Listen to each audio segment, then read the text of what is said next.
Bom dia, o meu nome é José Fragata, sou vice-reitor da Universidade Nova para a Saúde e queria dar-vos, em meu nome pessoal e no do magnífico reitor, as boas-vindas ao campus de Campo Lido. O evento de hoje é organizado pelo Laboratório Colaborativo Value for Health.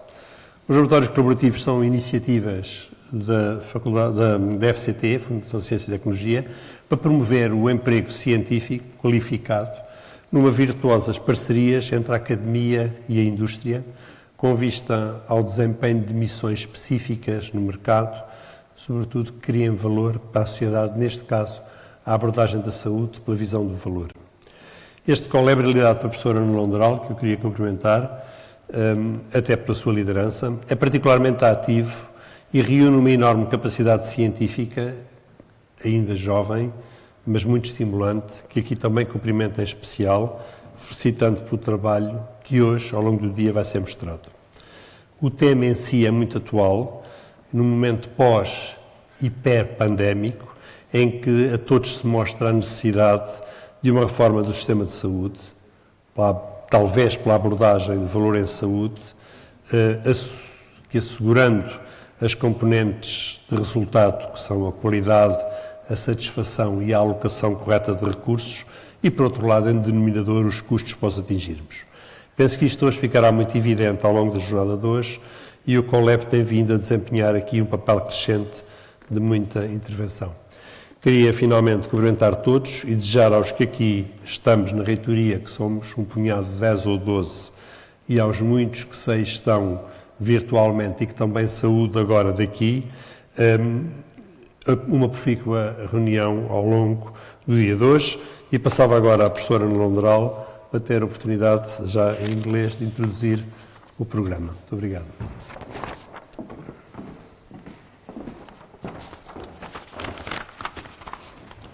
Good morning. I will start in English because we will start the conference with the invitation of Professor Sir Muir. So, so we want him to join us and understand all the session. And I will present the program for today. We decided to do it in a dual mode, so in presence and online. And as Professor Fragata was saying, that we have a few very nice assistants in here in the university, and we have also 160 persons that will join online to this conference. We will have two keynote speakers, Professor José Fragata and Professor Muir. They will be followed by a discussion held by Professor Alexandre Abrantes, Deputy Director at National School of Public Health, with a remarkable international career in global health, and Dr. Alexandre Lourenço, the President of the Portuguese Association of Hospital Managers, a respectful contributor for the national discussion of healthcare management and administration. After the conference, in the next part of the day, we will present 5 workshops online in different topics. In each workshop, we will briefly present the work of Value for Health Collab in that specific topic, followed by a practical discussion with 29 national and international researchers, physicians, and experts that will join us today during all the day. All the team of Collab is highly engaged in this event and willing to collect your ideas, questions, and thoughts through the chat. Tomorrow, our fellowships, 2 master students, Miguel and Simão, will lead a workshop for those who want to learn and practice data science. This will be a great opportunity to learn how to be introduced to Python programming and exercise with health data use cases. I hope you all have a very nice day. And I pass to the conference and to present Professor José Fragata, who will be our first keynote speaker, and will present the effects of pandemic in healthcare, what's left behind, action to take. Professor José Fragata is Vice Rector of Nova University of Lisbon, responsible for the area of health and coordinator of the strategic platform Nova Health. He has a vast curriculum as clinical researcher and professor, developed in parallel with his long national and international career as cardiothoracic surgeon. He is the president of the administration board of Value for Health Collab. Most importantly, he is the visionary of this collab, the inspiring energy that leads our team in successfully tackling the challenges and the vision of value-based healthcare. Professor Fragata, thank you.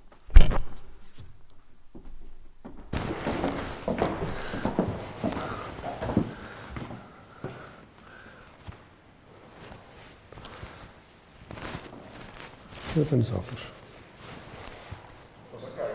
Estou na cara, desculpa. Esta é a piada do dia, esta é a piada do dia. Well, good morning. Thank you, Anna, for your kind words. My task today is to talk to you about the COVID pandemic and the effects it had on healthcare and the healthcare system, and particularly on what was left behind, and nationally how to recover from it. And I have no disclosures regarding this presentation. Well, since late 2019 and early 2020, COVID-19 outbreak spread out to become the most serious pandemic in a century. And EU countries have been severely affected, with over 7 million cases and 220,000 deaths reported across Europe as of 31st October. As the pandemic continues throughout 2020 and beyond, its death toll will certainly rise. COVID pandemic has put healthcare systems globally at strain, and as it did dramatically for Portugal. And the figures for Portugal are indicated below, with several waves, pandemic being more under control, but still far from a complete settle, as we see even today when Lisbon is being closed.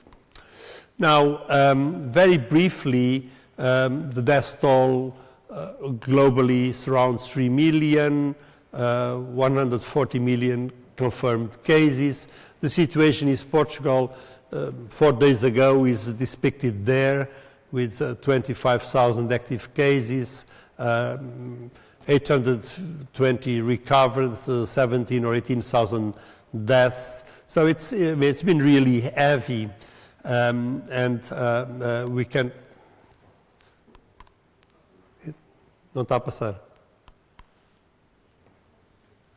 May I have another slide, please?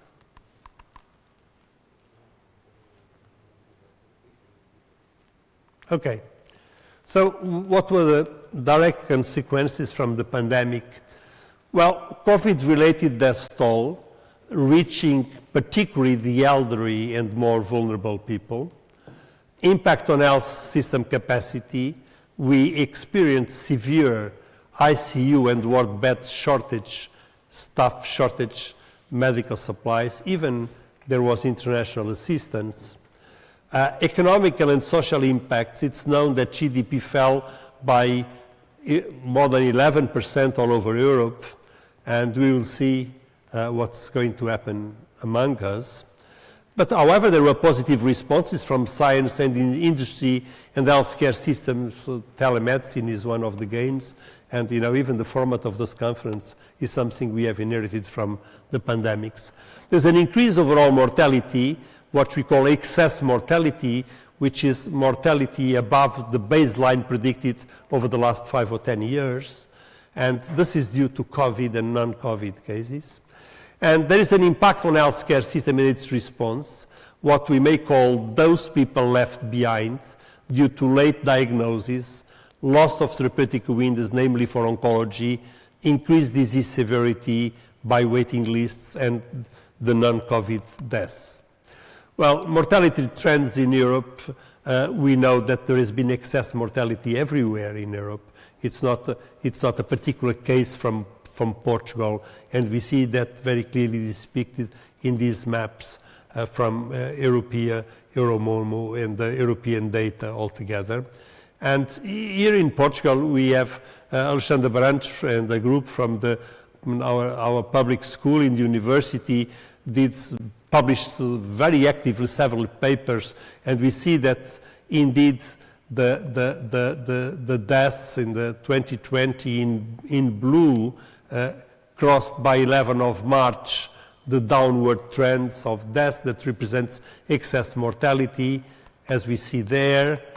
And mortality and excess mortality in Portugal revealed by 11th of May 2021, 17,000 deaths from COVID, but 20,900 excess deaths.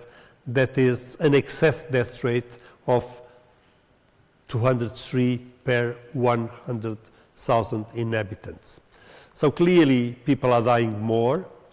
And interestingly also from Alexandre Abrantes is that only 49% of these deaths can be attributed directly to COVID, and remaining 50% are non-COVID deaths.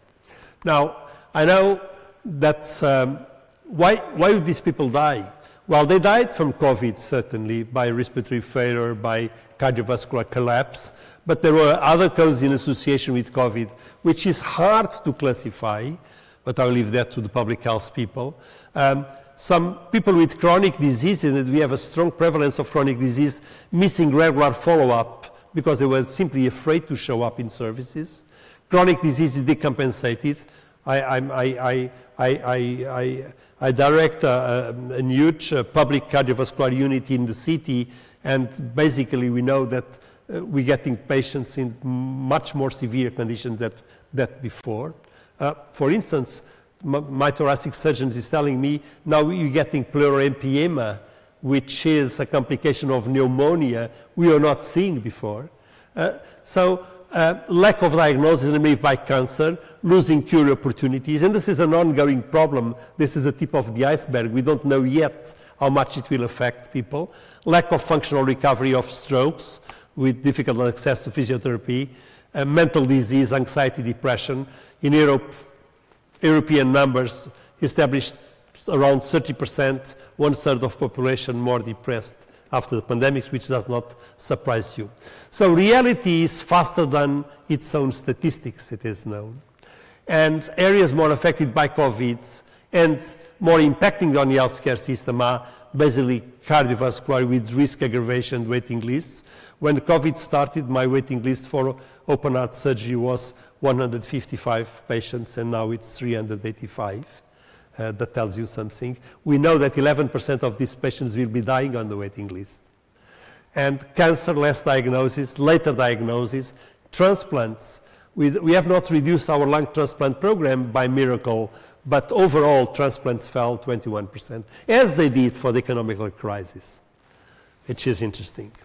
Now, reality in Portugal, and I thank Francisco for gathering this data for me, which are data from the Portuguese Organization for Hospital Administration that we will have Alexandre with us today.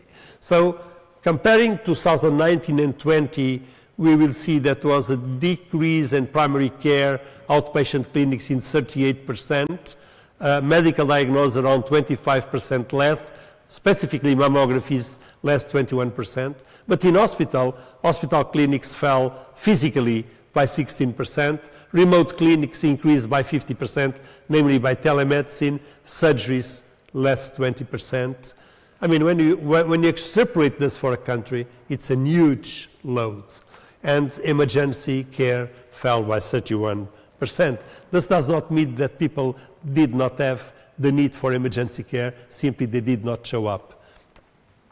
Now, telemedicine increased. These are things from the Portuguese National Health Service portal, and we'll see that we had a tremendous increase in telemedicine. I think this will become to stay. It's not ideal, but it's a way around.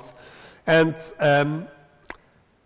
now, healthcare fix after COVID involves clearly the healthcare system. Reviewing the recommendation by OECD, we'll see that a new word appeared that we knew from crisis, which is resilience. Resilience means anticipating crisis wherever possible, absorbing the crisis, recovering the crisis, and adapting, which is the same as reforming. Now, prevention is foreseeing crisis, avoidance, recovery, and adaptation. Adapt structural changes in a way that allows it to sustain required operations, resume optimal performance as quickly as possible. That's what we ought to be doing. Second, transform the structure, reform, and function to strengthen the system, reduce its vulnerability to similar shocks and structural changes in the future. And of course, also, when we get this done, we'll have to keep on sustainability, which is, as we know, economical stability, environmental and social over time. Now, let us concentrate a bit on this resilience as OECD sees it, acknowledge that massive disruptions can and will happen in future, be it from climate, be it from pandemics, and it is essential that core systems have the capacity to recover and adapt to ensure survival, and even, and this is important, taking advantage of new or revealed opportunities, because crises normally bear with them opportunities. And this new approach to resilience will focus on the ability of a system to anticipate, absorb and recover and adapt to systemic threats. Now, how was the Portuguese health system before the crisis? Well, the numbers say we were okay, but we knew that public system was financed only with less than 6% of GDP, and that the Portuguese people had to spend out of their pockets 28% of the spending, comparing to 14% in Europe. Staffing, we have enough doctors, probably too many doctors, although poorly distributed, but we have a lack of nurses. This ratio in Germany is around 1:4. Now, we are focused on national health service coverage, as an example for the UK, but issues with access waiting lists and waste, as was pointed out in 2018 by OECD, of around 20%. There is problems with management. There is an excessive variation. This is very sensitive to Professor Muir. Errors, complications, and harm to patients. There is a large private sector which is systematically neglected by the National Health Service, and this is a political bias. This is an excessive focus on production and an inevitable healthcare cost spiral. Healthcare indicators are still good, but access is poor. Health perception of aging people is poor, and there is a strong pressure on private family spendings. Things not well prior to pandemic, already needing change. Now, conditions were aggravated by long waiting lists, more severe health conditions and chronic disease, exhausted staff, system with same failures as before, poor care integration, poor family medicine, staff that was hired only temporarily. I was watching on the news this morning, 45 nurses are being dispensed, are being fired from one hospital in the center of the country. Hoping for EU resilience plan, but not working on a healthcare reform plan, and risking more of the same. And doing more in our condition is not enough. We should do different. Now, we need to stratify the risk of the population because they ought to be treated differently, and the pandemic showed this to us. Elderly citizens, loneliness, and people in nursing homes should deserve particular attention. Poor and less educated people were more struck by the pandemics and died more.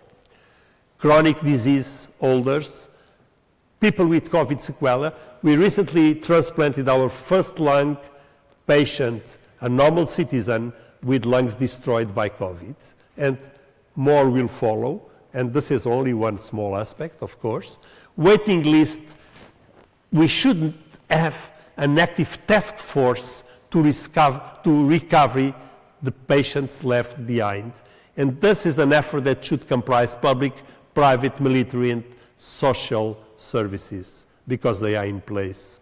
And we should keep an eye on, focus on mental disease, and this is mainly the kind of family and close proximity care. Now, what have we learned from the COVID? Healthcare infrastructure needs redesign.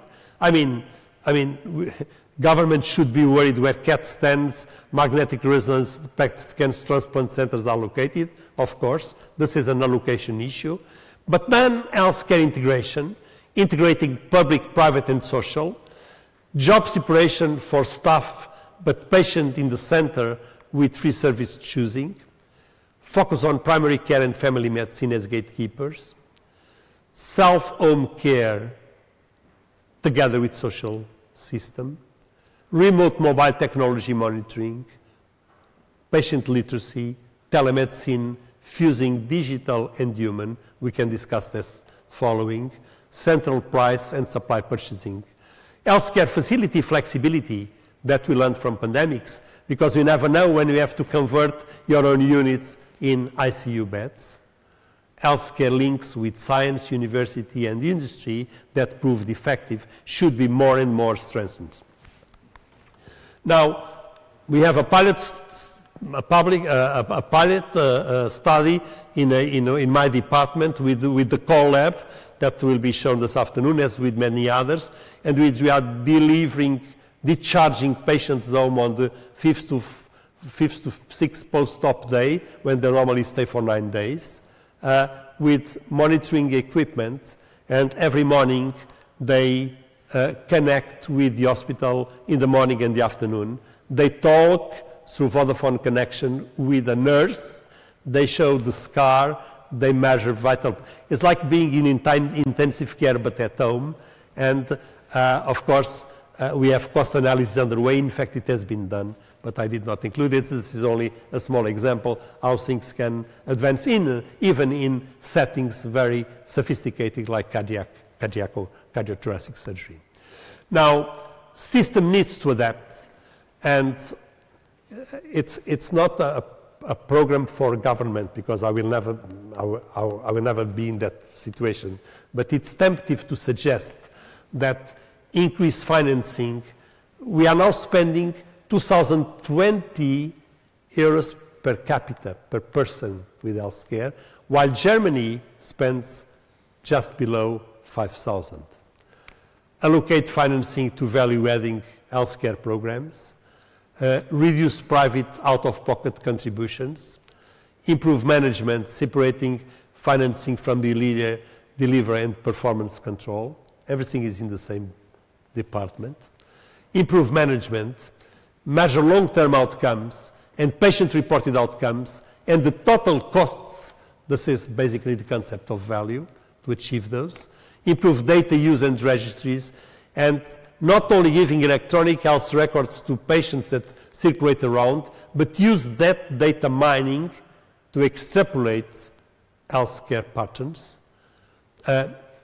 Invest in healthcare workforce, and I mean salaries, I mean development, I mean full dedication, I mean correct asymmetries, literal interior doctors, nurses, but that needs, of course, incentives. Well, I'm close to the end. Last but not least, what kind of philosophy, what kind of vision do we need for the healthcare? Well, shall we press on the volume driven? Do more operations, more surgeries? Prime Minister saying we did more 20,000 operations. I don't really know whether they were needed or if they were good. Now, efficiency and productivity, trying to, well, it's a bit like volume driven. Now, you're doing more, then you're doing it more efficiently. Of course, efficiency is important. Now, but is it oriented by what patients think they want? Patient satisfaction? Well, patient may be very satisfied, but not being treated well. So that's not enough. So efficacy and quality driven, medicine practiced by guidelines, well, that's probably better. because, I mean, we will buy that reduced variation. Now, ideally, we'd like to have it driven by value, not by value as Michael Porter defined it, but by values as our invited special guest today designed some years ago, which is, of course, an equation from outcomes and costs, but integration, different dimensions that he will describe to you much better than me, of course, which is a personal value, which is a technical value, which is an allocative service value, and a solidarity societal value. Of course, all of these, but emphasis on values. Well, in conclusion, as our distinguished guest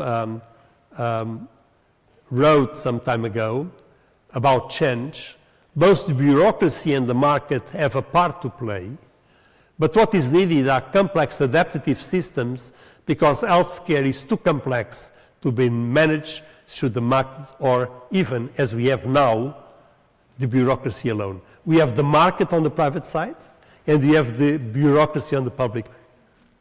And unfortunately, they persist in being separed.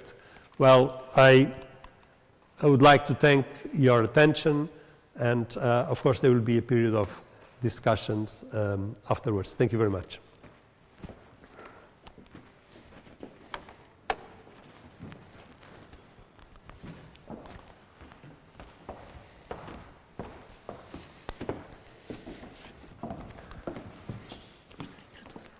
Of course. Of course, hang on a second. I need to introduce our special guest. So, okay. Now, Professor Sir Muir Gray, that I'm supposed to introduce gladly, is a distinguished physician and professor in the UK, holding up top positions in public health, information management, and value in healthcare. His work in the area of value-based healthcare within the Newfield Department of Primary Care Health Sciences, University of Oxford, soon got wide recognition in the UK and globally. In 2006, he developed the NHS framework for triple value in health to become founding director of National's Service Right Care Programme. He is chair of National Health Social Care Digital Service. We all wish to thank Professor Sir Muir Gray for being here with us, giving his views on the role value approach still has to play to the change of healthcare systems. It gives us enormous comfort having such a remarkable contribute, not only for this meeting, but in view, and I'm blinking my eye, to further collaboration with our lab.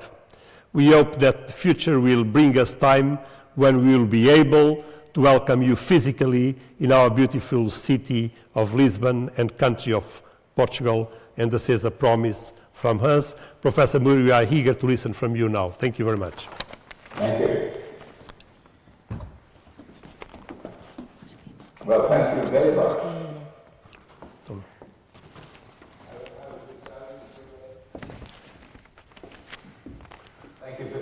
Thank you very much. I'm sorry I cannot speak in Portuguese. Posso parlare italiano, ma non Portuguese. So I'm going to speak to you as though you were a group of people in England, because we have the same problems. It's been very well described. So let me just start with trying the magic of sharing the screen.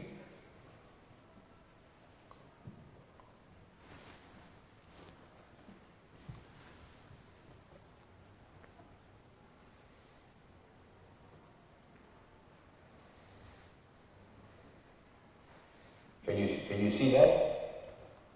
So, ladies and gentlemen,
71 minutes more every day looking at a computer screen.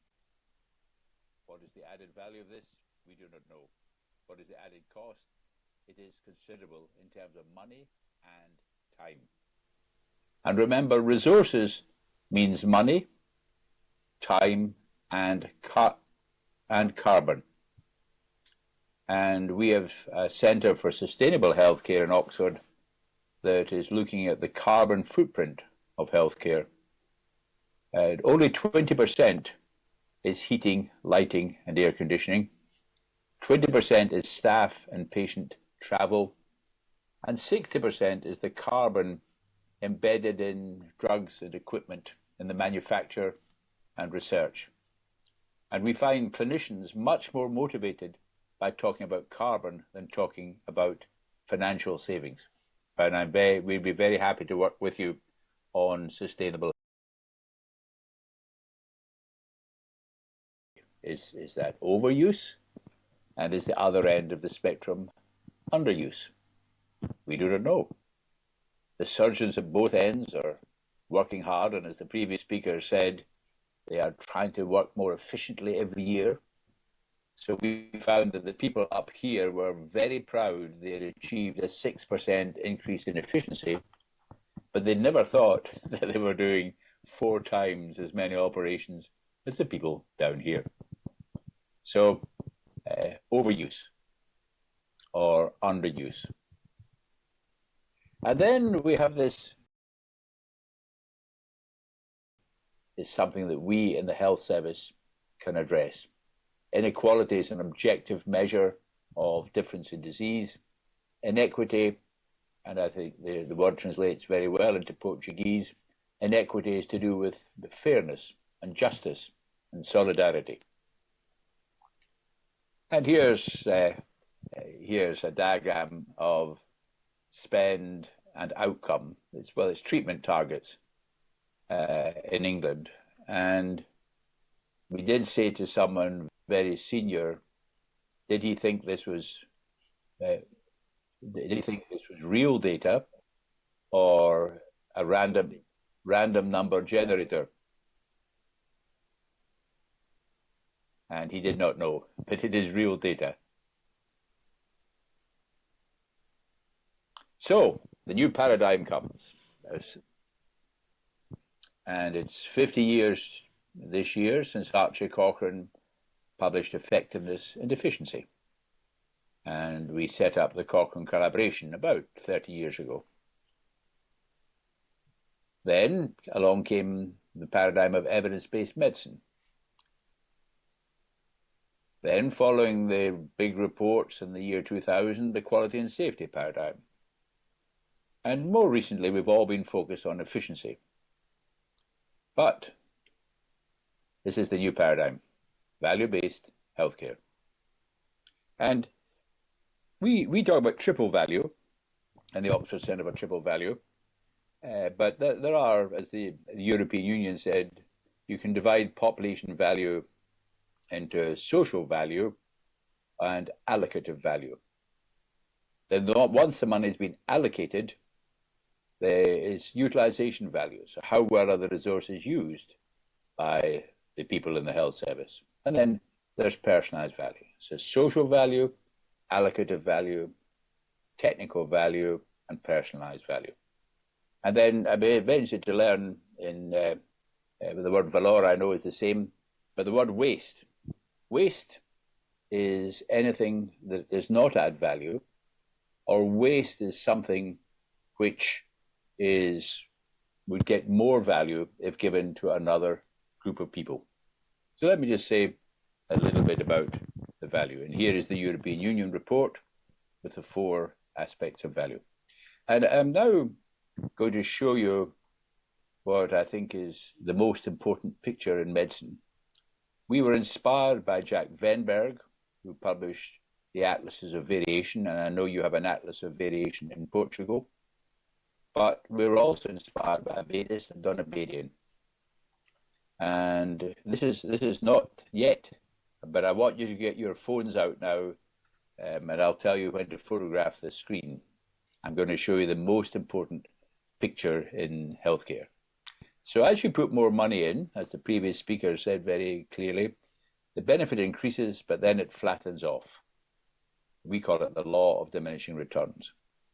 Unfortunately, in healthcare, the more healthcare we do, the more harm we do. All healthcare does harm.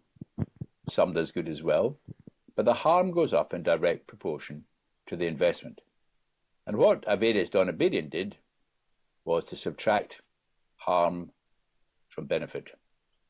And this is the most important picture in healthcare. And I'd be showing this if I was speaking to a group of orthopedic surgeons in Manchester, or a group of psychiatrists in Cambridge, and a group of patients in the town hall. We have to understand this. The more we do, the balance changes. If we improve quality, we do change the graph a little bit, but not very much. This is still the most important picture in healthcare. So if you've got your phone out, take this as a memento of today's excellent conference. So, what are we going to do? Let me summarize what we are doing. I'm not saying this is right, but I'm just telling you what we are doing. 5 tasks. So we need to carry on with evidence-based decision-making, with quality improvement, with safety improvement. All of these things need to carry on. But here are the 5 new tasks. Create the culture of stewardship, focus on populations, design a value framework for each population, develop networks, and then remember personal value. So let's start. Now, this is in discussion. I'd be very grateful for your views on the word stewardship, which came back. It's a biblical word, the good steward, and it came back into use in England about planetary climate change about 20 years ago. And the good steward looks after something they do not own for future generations. So we're the stewards of the planet. I think in Portuguese it might be curator. Curation is another word for it. But in English we use the word stewardship. And in discussion we can find out what would be the right word. This is a culture of stewardship. And what we have done in the past is we always change the structure of the health service. I've had 25 reorganizations in my time, most of which have made no difference at all. But structure is much less important than systems, and very much less important than network. Structure is very much less important than culture. Now, let's say a little bit about the culture of stewardship. This is a map of Oxford, and in the middle of Oxford there is common land.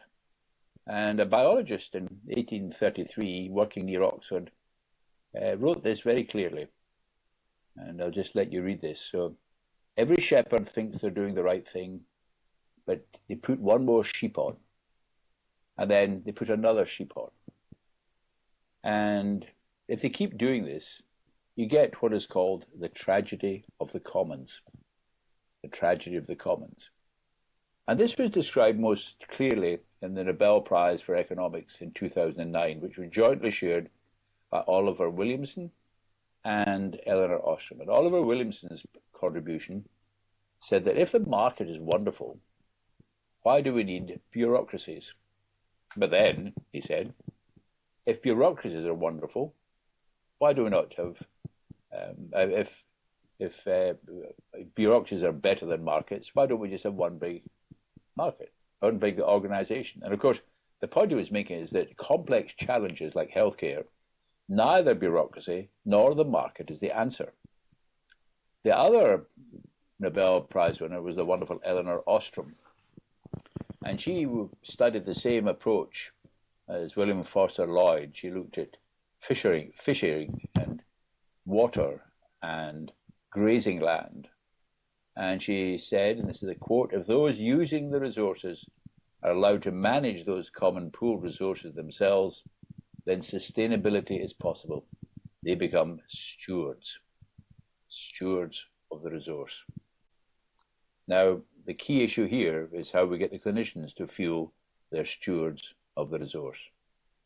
So we said to the clinicians in England, if we gave you £500 million to spend on preventing stroke, what would you spend it on? And they came up with lots of answers. And we said, sorry, you've spent it all on new oral anticoagulants. We never made the decision to spend it in this way, but this just happened due to the relentless increase in the volume and intensity of clinical practice. And this is about 5% of the total budget. Look at the grazing land here. And then we point out to them there are other things coming along the road, like a new implantable device for cardiac heart failure. There's evidence it works. So it just enters into the cardiovascular pool of resources. I'm not sure what images you would use in Portugal, but this is what I would be showing to members of the public and clinicians in England. So we need a new culture. And this is a very good report produced by the medical colleges in England. And as you can see, it's about cutting waste in clinical care. And waste is not just what is thrown into the bin. Waste is something that would do more value if given to another patient or another group of patients. So to change culture, you have to rewire the brains of people with a new set of skills and tools. And all clinicians need to be able to answer this type of questions. Now, what we're doing is bringing together clinicians and finance staff and politicians and journalists and members of the public. We estimate there's about 500 people per million population who need to think in a new way. And here are our modules of the new way, and I'll be going through the 5 tasks listed below. But the tools are new concepts, because language creates social reality. And we also have a set of little handbooks about value, systems, populations, and culture. These are the tools of the revolution. We need a revolution in healthcare, a revolution to create value-based healthcare and the culture of stewardship. Then we need to shift the focus from institutions to populations. So here's the way healthcare looks in England. There's levels of care and then the jurisdictions. And these, I'm sure it's the same in Portugal, the letters at the foot change about every 3 years, the structure changes, and this has changed twice since I first did this. So new bureaucracies. And bureaucracy is very important, but only for linear tasks like the fair and open employment of staff, or the optimal procurement of X-ray machines. That's what bureaucracies are good at. So, but what we need for the revolution is 3D healthcare, the third dimension. Just like Uccello in the Renaissance, who invented 3D in art, we need a new perspective on healthcare, a new perspective, where we focus on segments of the population defined by need. And we're using this is called Bridges to Health. I don't know if you're using it in Portugal, but it is better than the international classification of diseases because it allows for multimorbidity, which of course is very common with an aging population. So as well as focusing on type 1 diabetes or asthma, we can focus on complex challenges like people in the last year of life. So then we have to allocate the money. And if you were in England, I'd be showing you this picture here. This is the average spend per million population. And then I'd be asking how much is spent on mental health. And the audience would usually say, oh, about 10 million, but it's 145 million. But we just don't think this way in England yet. But thanks to COVID, it's coming. Then, for each segment of the population, we need a system with a value framework. We need to move from this to this, from this to this. So let's just think a little bit about people with type 1 and type 2 diabetes. So firstly, we've got to, people talk about diabetes, but that's wrong. We need to define the population subgroups: children and young people, adults with type 1, adults at risk of type 2, and adults with type 2. And when we said to the clinicians and patients, tell us the objectives of the systems, they came up with these. And these are, so very good to improve mental health and well-being. And we said, very good, you've got half of them right. Because what we want you to do, look at these bottom four here. We need the clinicians to write down that their objective is to make the optimal use of resources. We need them to write down to reduce inequity. And you see the bottom one, to be accountable, to produce an annual value report, not for the Ministry of Health, but for the people with type 2 diabetes and the population they're serving. So these are the new ways in which we're running systems. Define the aim, be very clear what the scope is, define the population, agree the outcomes and the objectives, agree the budget, develop a network, get the culture of the network right, and are very clear about accountability. So let's move on to delivering value through networks. The 20th century was the century of the bureaucracy. The 21st century is the century of the system and the network. And this is the work of Takeuchi and Nonaka. And it's a study of industrial decision-making and development in Japan.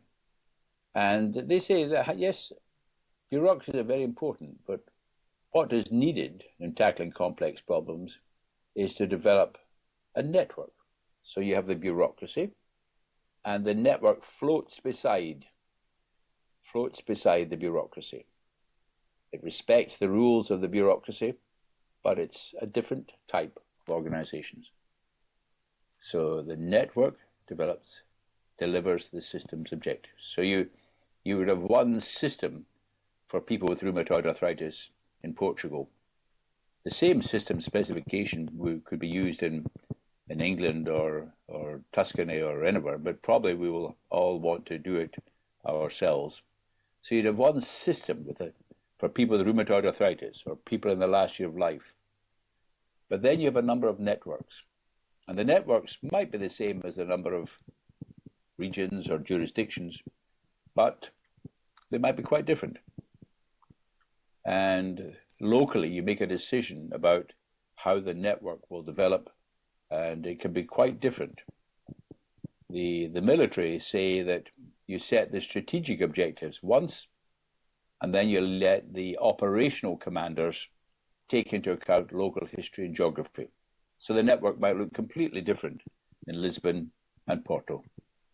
I know they're both big cities, but local history and geography and politics, the local people have to take that into account. So that's thinking networks. And then we need to remember the individual. Remember the Donabedian curve? There's a different language for clinical practice, but it's the other side of the same coin. So economically, we talk about higher value, lower value, zero value, negative value. Clinicians talk about necessary, appropriate, inappropriate, and futile. Because as you do more treatments, you start to intervene with people who are less severely affected. And those individuals, therefore, if you're, say, replacing a hip or giving a drug, the people who are less severely affected will get less benefit. But the probability of the side effect is the same. So from an individual perspective, the benefit reduces, the probability of benefit reduces, and the probability of harm increases. So you see a different type of balance of benefit to harm.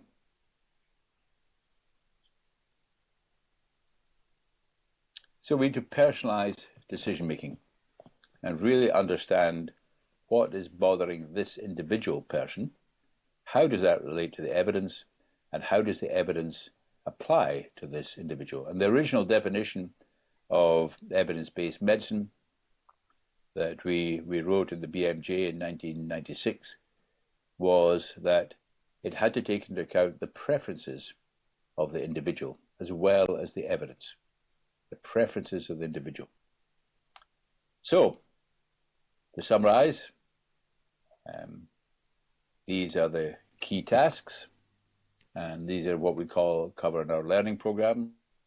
From the previous speaker, you understand all of this, and I hope we will be able to work together and look forward to meeting with you, not through Zoom, but we look forward to a future which, even if there's plenty of money, resources are more than money.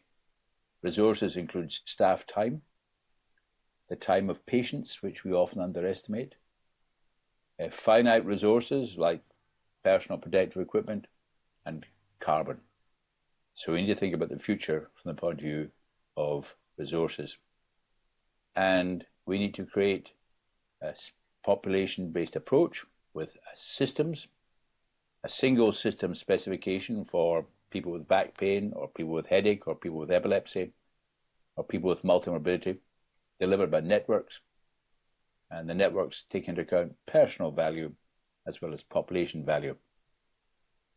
So I'm sorry I cannot speak in Portuguese, but look forward to getting more close to you and to learning from you.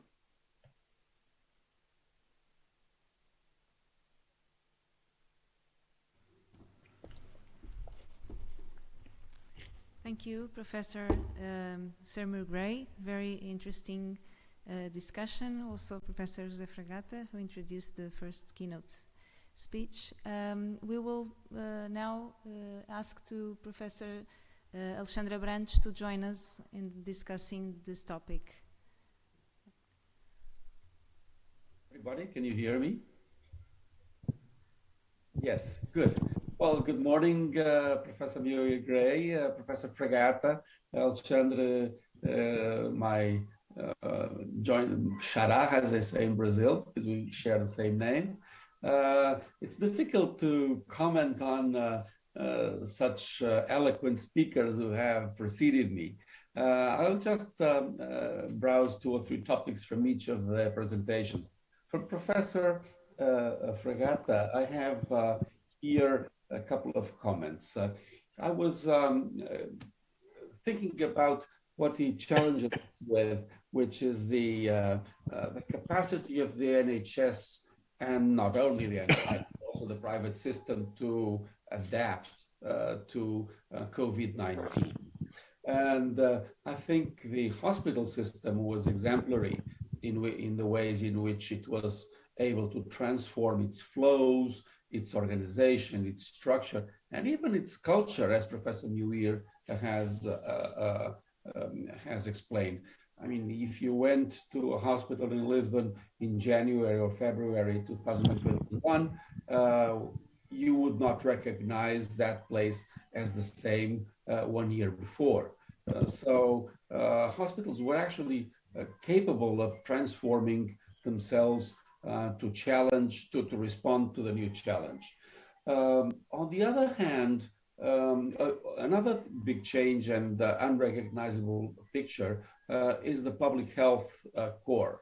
The public health core in Portugal and everywhere else affected by the pandemic completely changed in the past year now, or 2 years, from a decline over a period of 20 or 30 years. You all remember that in the 60s and 70s, the public health core had a big role and prestige, and that capacity had been dwindling over the years. and suddenly the role and the importance of the public health core completely changed and came to the fore in its numbers, its capacity, its visibility, etc. Now, let me then think about another thing, which is what happened to primary care. Primary care was taken by shock. And unfortunately, I think they were not able to respond to the challenge. What we know is this past year is that there's been a tremendous difficulty in getting any access to primary health care in the NHS. If you call them, you will be half an hour on the phone, and then suddenly someone will ask, you will answer, and then they will tell you that they are going to switch you to the correct service, and then you happen to wait another 30 minutes and so forth. If you want to get a number and get registered in the NHS as a new member, it's virtually impossible. You have to go sideways through connections to be able to register as a new patient in the NHS. And we all know the reduction in the number of consultations, the reduction in the number of tests and so forth. So there was a very negative impact of the epidemic in the primary health care. There was a mention about the telemedicine. Yes, it's interesting that doctors basically refused to do, in the NHS, refused to do phone consultations before the pandemic, and now they are the current business. So the culture did change there, and that's an interesting aspect because the capacity was there many years ago, but it was just not used. It was used in the private sector, but not used in the public sector. One thing also worth mentioning is the impact on the transportation, the emergency transportation system. We call it like the 911 in the US or the 112 in Portugal, the ambulance service. The paradigm and the algorithms for using that service also had to change dramatically, and not always with the best outcome or value, as you would say. So this is just a few numbers. I know that they changed it so much that the number of calls that were answered or the criteria for taking a patient in an ambulance changed dramatically because they only get more severe patients, and as a result, the capacity to resuscitate patients, because they are on the average much more serious, was actually worse than it was before. But in general, we would say, summarizing this is, yes, the NHS was capable to respond globally with certainly success at the hospital level, not so at the public health level as well, not so sure about the family medicine and general medicine part.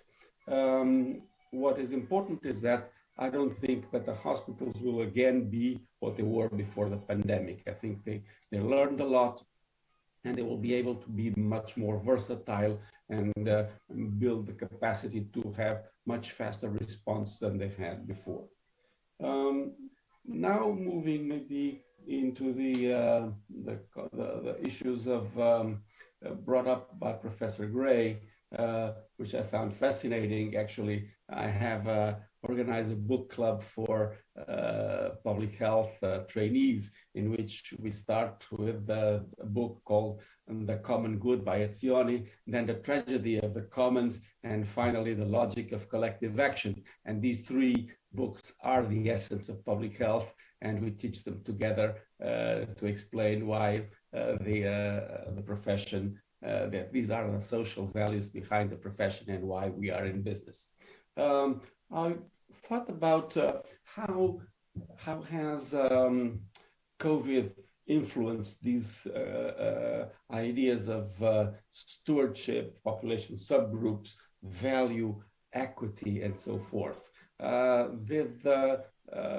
These things show up in a positive way, in a negative way, in the with the COVID. And let me just, I'm thinking aloud now, in terms of stewardship. Yes, at least in Portugal, the health ministry had to come forward. The public health corps had to come forward. You saw tensions between the technical and the political objectives and strategic objectives. On the one side, the technical people from public health looking at risk groups and impact and so forth. On the government side, also on population acceptability, possibility of creating a turmoil and so forth. So there was a little, but clearly there was a much clearer stewardship in the health system than there was before, because the conditions forced them to. In terms of population subgroups, it was very clear that at every moment there was a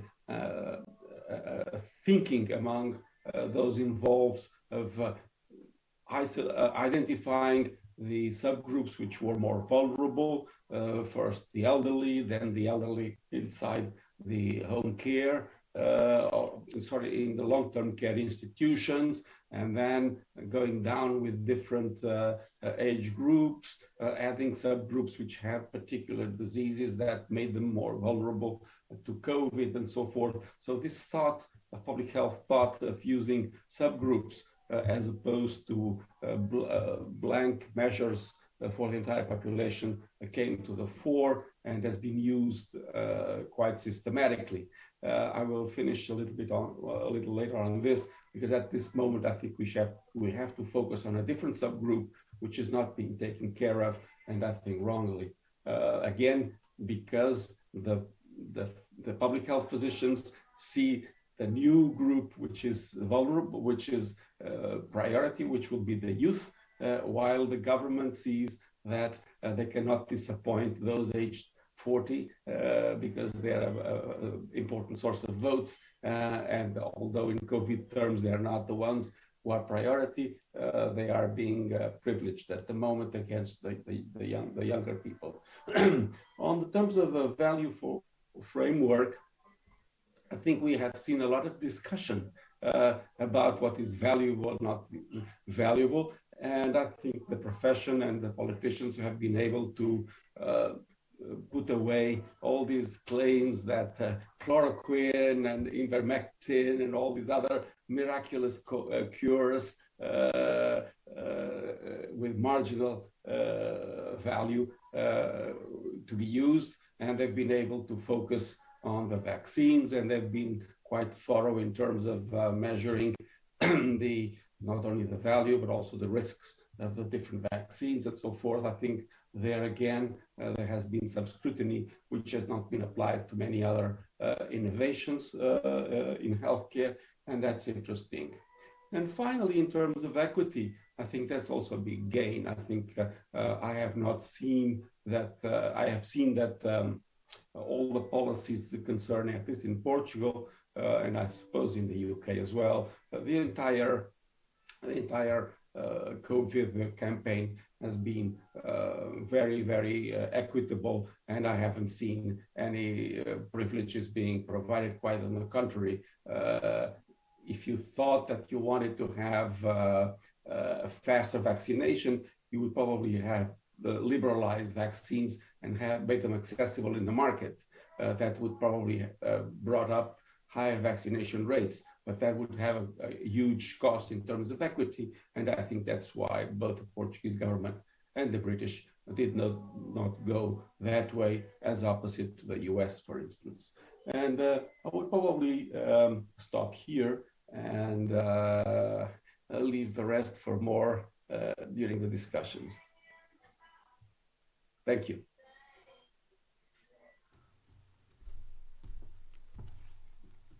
Thank you, Professor Alexandre Abrantes. Now we'll pass to Professor Dr. Alexandre Lourenço, who is already online. Thank you. Thank you, Ana Rita. It's a pleasure to be with you today. Of course, with my Shara, Alexandre Abrantes, that is an honor also to be with you on this panel. But also with, just to comment, José Fragata and Sir Muir lecture.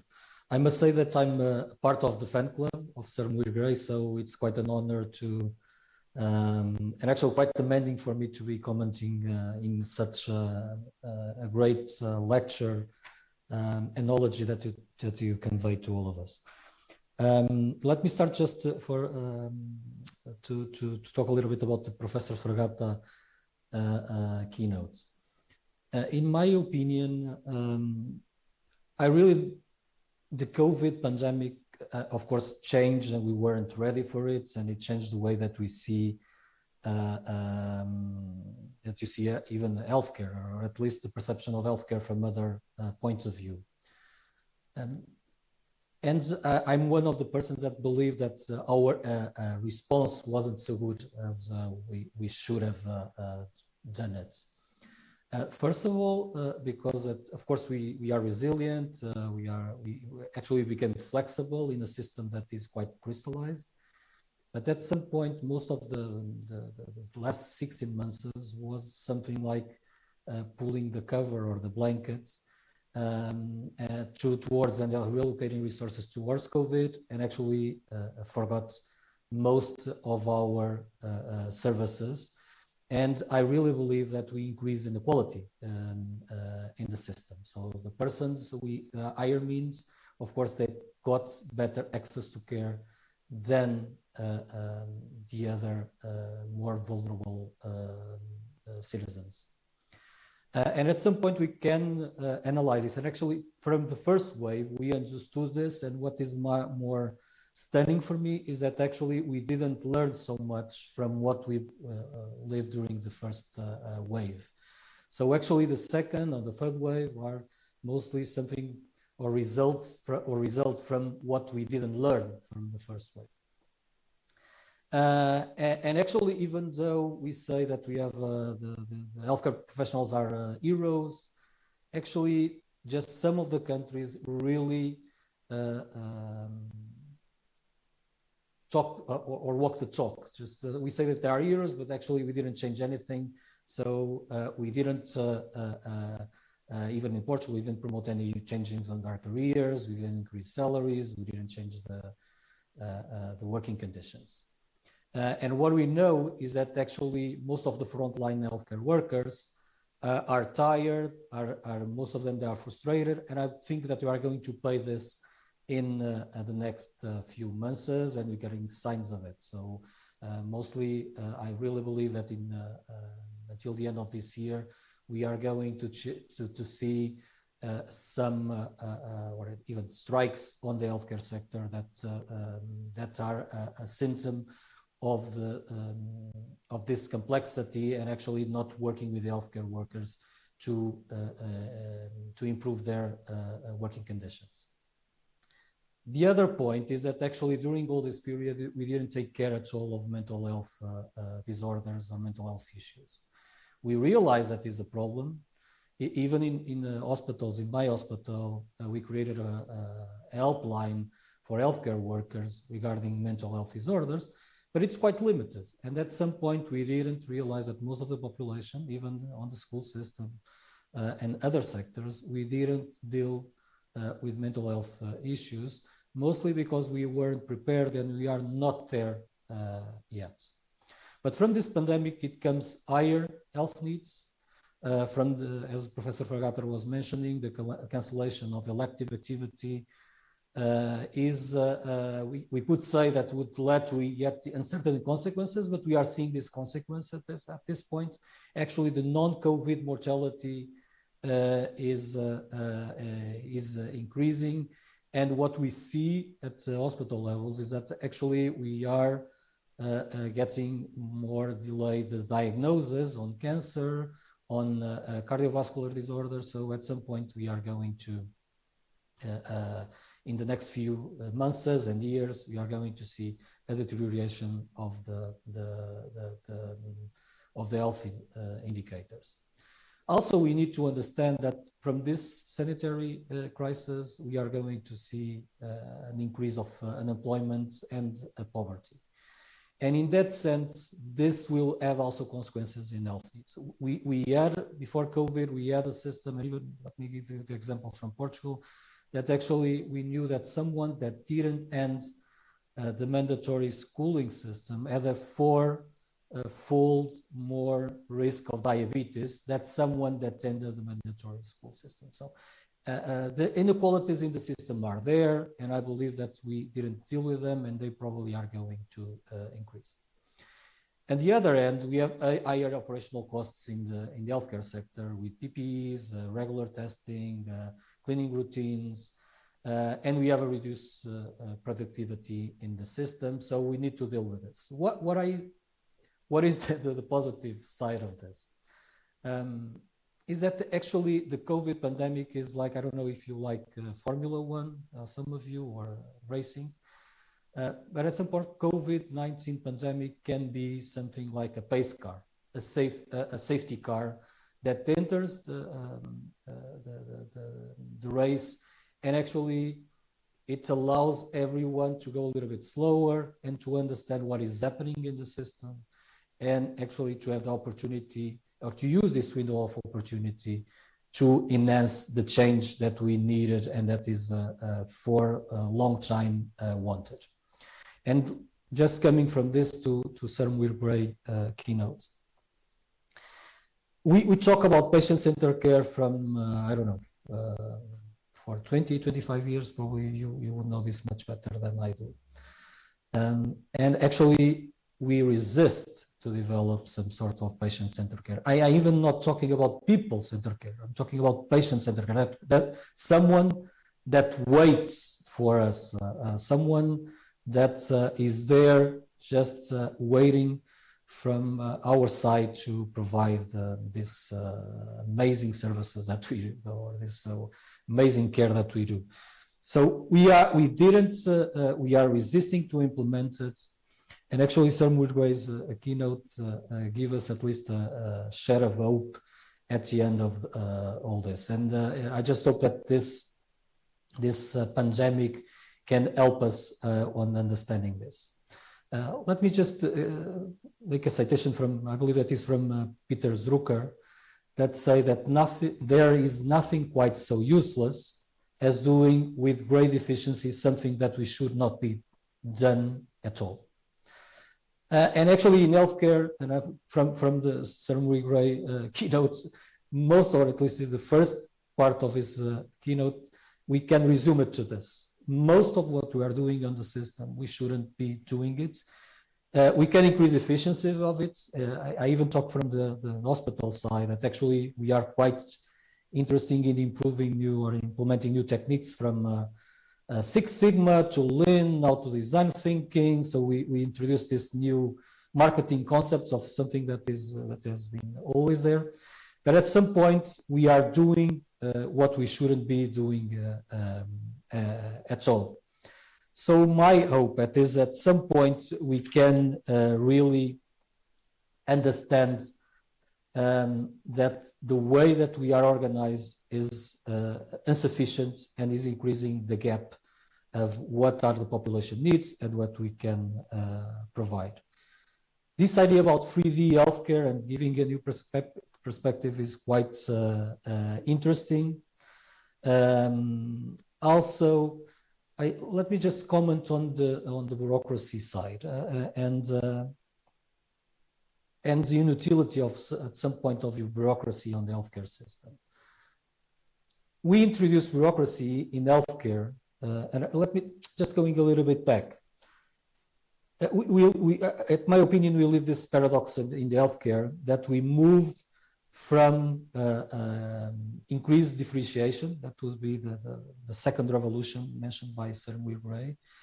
This increased differentiation, this crazy pace of improving a technology in healthcare, but at some point, the paradoxical issue is that we moved from a more patient-centered. Hospitals were developed for the poorest of our communities, and actually at some point we are drifting away from this sense of people-centered and patient-centered care. And bureaucracy intended mostly to reorganize this increase of differentiation. What we understand, that we need to understand, that this bureaucracy is limiting, as professionalism is limiting our opportunities to change. And professionalism and managerialism are limiting the change of the overall system and to develop this more community-centered services. And we really need this new perspective. And I just hope that it's possible that we can increase this value from the point of view of the patient, even though it's not so easy. I don't know if it's, at least in my opinion, the issues related to governance are quite relevant, at least in my opinion. We really need to bring the patient to the management side, to the decision-making process. And at some point they are not, at this point they are not there at all, but we needed to bring it to the decision-making, the decision process. And most of it, from what we learned, at least in my opinion, from the pandemic, is that actually if you improve the autonomy of healthcare providers at the local side, we can improve local partnerships, and from the local partnerships we can improve the way that we provide care. And in that sense, what Sir Muir is saying about communities of value, I think it's quite linked to this. Just to finalize, today is the day that we had the first case in Sir Muir, you don't notice, but in Portugal, one of the most striking events in the dealing with pandemic in Portugal was a case that actually today is, we have 1 year, it was 1 year ago. That was the first a COVID case in a long-term unit in a small city in Portugal, so a small municipality that is Reguengos Monserrat. From that case, 18 persons died, mostly because of the translational bureaucracy. Social services couldn't work together with health services, with primary health care, public health authorities. And from this translational bureaucracy, 18 persons died. 16 persons that were hospitalized or institutionalized in that long-term unit, and 2 social workers that were there, 1 person with 45 years old. They all died from COVID, mostly because we couldn't work together at the community level, at the local level. So from this, and just to honor these persons, let me say that we have this window of opportunity to improve the way that we provide care at the community level through more participation of patients, for more probably accountability towards the populations. But what we should, and I don't agree at all with Alexandre Abrantes when we say that everything changed, because there is a high risk of everything coming back to what it was before the pandemic. Thank you.